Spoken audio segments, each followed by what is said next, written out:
여러분 안녕하십니까? 북한 인민에게 보내는 영상편지입니다. 지난달 스위스 제네바 유엔보훈부에서 북한 인권 문제를 놓고 회의가 열렸는데 이 회의에 박광호 북한 중앙재판소 국장도 참가했습니다. 눈길을 끈 점은 박광호 국장이 공개 처형과 정치범 수용소의 존재를 에둘러서긴 하지만 그런 것이 있다고 인정한 것입니다. 공개 처형에 대해선 사형은 원칙적으로 지정된 장소에서 비공개로 집행된다면서도 예외가 있을 수 있다고 말했습니다. 어떤 것이 예외냐?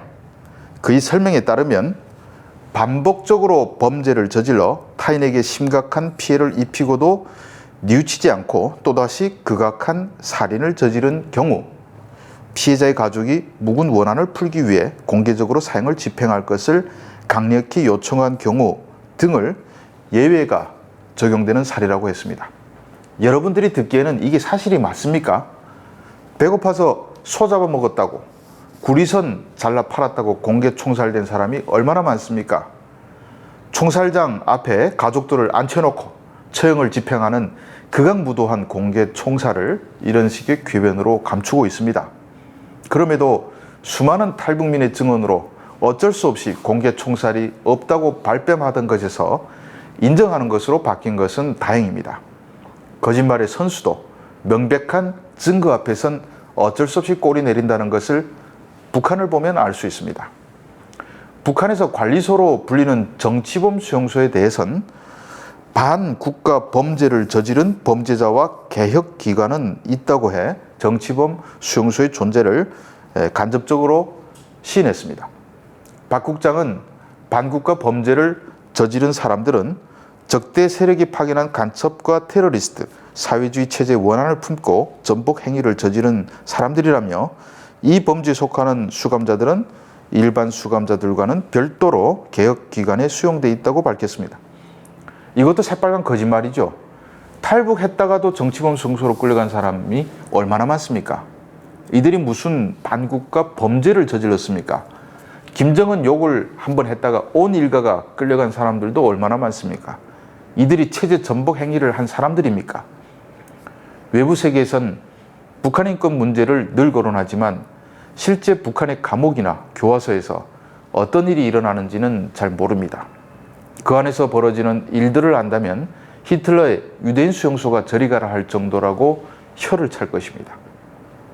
저도 교화소에 갔던 사람들의 이야기를 들으면 정말 기가 막힙니다. 얼마 전에도 저는 정거리 교화소에서 2001년부터 2007년까지 6년의 수감 생활을 견뎌내고 살아 탈북한 권효진이란 분의 이야기를 듣고 경악을 했습니다. 교화소에서 6년을 버텨 살아남을 확률은 극히 희박하고 그가 석방될 때 안전원들조차 그를 영웅이라고 불렀다고 합니다. 이분이 살 수 있었던 비결은 교화소 내 죄수들 중 넘버 2의 위치인 총지령공을 지냈기 때문입니다. 일종의 죄수 간부라고 할 수 있는데 밖에 있는 그의 가족들이 많은 뇌물을 주었기 때문에 가능한 일이었습니다. 그도 자기가 일반 죄수였다면 6년을 버틸 수 없었을 것이라고 인정했습니다. 총지령공은 교화소의 실태를 제일 잘 알 수 있는 직책이기 때문에 그의 증언은 매우 특별합니다. 탈북민이 많이 수용되는 정거리 교화소와 증산 교화소의 처참한 실태는 많은 증언을 통해 알려졌습니다. 정거리 교화소에서 죽으면 불망산에 간다는 사실도 알려졌지만 불망산에 가본 사람은 그가 유일할 겁니다. 그분의 증언을 그대로 한번 이야기해 보겠습니다. 총지령공은 생산지령과 결과를 관장하고 입소와 퇴소, 병보석 사망자 등을 종합해 교화국에 보고합니다. 제가 있을 당시 정거리 교화소는 800명 수용 능력이었지만 보통 1100명이 수감돼 있었고 이를 관리하는 보안원과 경비병이 240명이었습니다. 당시 33개 교화반이 있었는데 동정강을 채취하고 임업과 감자농사 등을 했습니다. 이렇게 전국 교화소에서 죄수들이 생산한 것으로 사회 안전성이 먹고 삽니다. 즉 죄인은 안전성의 노예들인 셈입니다. 정거리엔 매일 10여 명이 새로 입소하는데 사람이 죽지 않은 날이 없었습니다. 제일 적게 죽은 날이 2명이었고 평균 5명 내지 7명씩 죽었습니다. 추운 겨울엔 10명 이상씩 죽습니다. 죄수가 죽으면 사체 보관실에 쌓아두었다가 저녁에 불망산으로 부르는 외딴 화장터에서 태웁니다. 시체를 처리할 때는 총지령공과 수레꾼 4명 등 모두 8명이 갑니다. 화장터인 굵은 철근으로 만든 직사각형의 틀이 있는데 아래에 나무를 쌓고 시체를 올려놓습니다. 죄수들이 삐쩍 말랐기 때문에 시신은 통나무 두께도 안 됩니다. 한 구는 머리를 오른쪽에, 다음은 머리를 왼쪽에 놓는 식으로 차곡차곡 놓으면 틀에 모두 12구의 시신이 올라갑니다. 저녁에 불을 지피고 내려갔다가 아침에 올라가면 쟤들이 선반 아래 수북히 떨어져 있습니다. 그걸 삽으로 퍼서 화장터 주변에 막 뿌리고 빗자루로 씁니다. 무덤 같은 것이 없습니다. 이런 일이 저녁에 또 반복됩니다. 화장에 쓰는 통나무는 죄수들이 산에서 끌어내려온 것입니다. 총지령 기간에 그가 처리한 시신만 수천 구라고 합니다. 이런 고신이 교화소에서 3년을 버티면 영웅이라고 하는 것입니다. 사실 정거리 교화소는 북한에서 규모가 작은 축에 속합니다. 그가 있을 당시 북한에는 교화소가 모두 12곳이 있었습니다.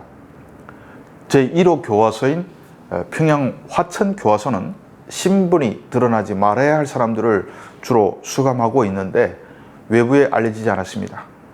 강동에 2교화소가 있고 사리원에 3교화소, 개천에 4교화소가 있는 등 전국에 교화소가 분산되어 있습니다. 가장 규모가 큰 함흥교화소엔 1만 명이 수용되어 있다고 합니다. 그 모든 교화소에서 정거리와 같은 끔찍한 일들이 벌어지고 있는 것입니다. 교화소에는 단련형과 교화형을 받은 사람들이 갑니다. 북한 형법상 형벌에는 1 내지 6개월 기간의 노동단련대, 1 내지 3년의 노동단련형, 1 내지 15년의 노동교화형이 있고 그 밖에 무기와 사형 등이 있습니다. 단련형은 공민권이 유지되고 교화형은 공민권이 박탈된다는 것에 차이가 있습니다. 북한에는 교화소만 있는 것이 아닙니다. 교화소 수감자들이 안전성에 소속된 노예들이라면 정치범 수용소의 정치범은 보위부의 노예들입니다. 그 외에도 군인을 수감하는 군교도소, 보위원만 따로 수감하는 보위부 대열과 깊은 산골에 격리되는 추방기지 등도 존재합니다. 교화소와 정치범 수용소는 북한 체제가 지탱하는 핵심 비밀이 담겨져 있습니다. 체제를 지키는 사냥개라 할 수 있는 보위부와 안전성에 충분한 물자를 제공할 수 없는 독재자들은 대신 노예들을 하사한 것입니다. 노예가 죽어도 걱정이 없습니다. 새로운 노예는 얼마든지 충원되기 때문이죠. 그 노예 충원 체계도 제가 조만간 공개하겠습니다. 노예들이 생산하는 식량과 땔감 등으로 사냥개들인 보위부 안전원들이 먹고 살고 또 이들의 주인인 평양의 지배계층이 먹고 살고 또 죄수들이 생산한 물품 중 일부는 외국에 팔아 김정은의 돈주머니를 채웁니다. 이게 바로 민주주의인민공화국을 표방하지만 사실상 노예국가인 북한의 실상입니다. 어쩌다 내 고향 땅이 세상에서 가장 극악무도한 노예의 땅으로 전락했는지 통탄하지 않을 수가 없습니다. 그 노예국가를 만든 김일성, 김정일, 김정은은 우리 민족 역사에 천년 만년을 기록해 후손들이 침을 뱉어야 할 것입니다. 시청해 주셔서 감사합니다.